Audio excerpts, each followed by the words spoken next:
Es muy común pensar que cuando una persona es exitosa en algo, es debido a que tiene un talento especial, que lo llevó a ser mejor que los demás. Sin embargo, existe el otro lado de la moneda, que dice que en realidad es el entrenamiento lo que te hace ser talentoso. Así que te has preguntado, ¿qué es mejor, el talento o el entrenamiento? En realidad, ambas tienen mucho que ver en el éxito de una persona. Y como casi todo en esta vida, depende también de las circunstancias de cada quien. Pero empecemos por el talento. Lo que llamamos talento no es más que las cualidades propias de un individuo que le dan ventaja en cierto campo.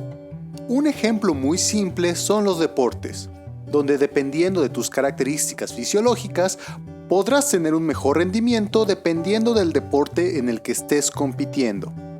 Y esas características efectivamente se tienen de nacimiento, ya que son heredadas de generación en generación por medio del ADN. Para comprobar esto, en un estudio se invitó a un grupo de jóvenes que no acostumbraban a ejercitarse a realizar una rutina de ejercicios.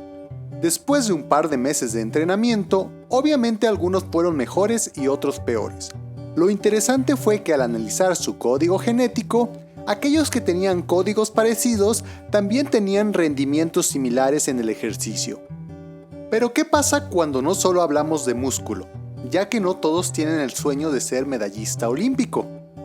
Otro estudio realizado con violinistas mostró que, más que el talento, es el entrenamiento lo más importante para ser exitoso.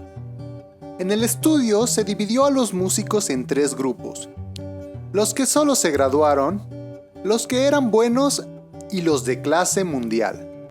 Después se les preguntó que cuántas horas habían practicado desde la primera vez que tocaron el violín. Y entonces el patrón apareció. Resulta que los que salieron de la carrera pero no eran buenos, practicaron en promedio 4,000 horas, mientras que los que eran excelentes pasaron más de 10,000 horas para convertirse en lo que son. Este estudio se replicó con pianistas y con jugadores de ajedrez, encontrando los mismos resultados. Lo más importante fue que no se encontró ningún individuo catalogado como excelente que solo haya practicado 4,000 horas, ni tampoco ninguno que después de haber pasado más de 10,000 horas fuera mediocre. ¿Y entonces cuál es la clave? ¿El talento o el trabajo duro? Primero que nada, debemos estar conscientes de que no todos podemos ser buenos para todo.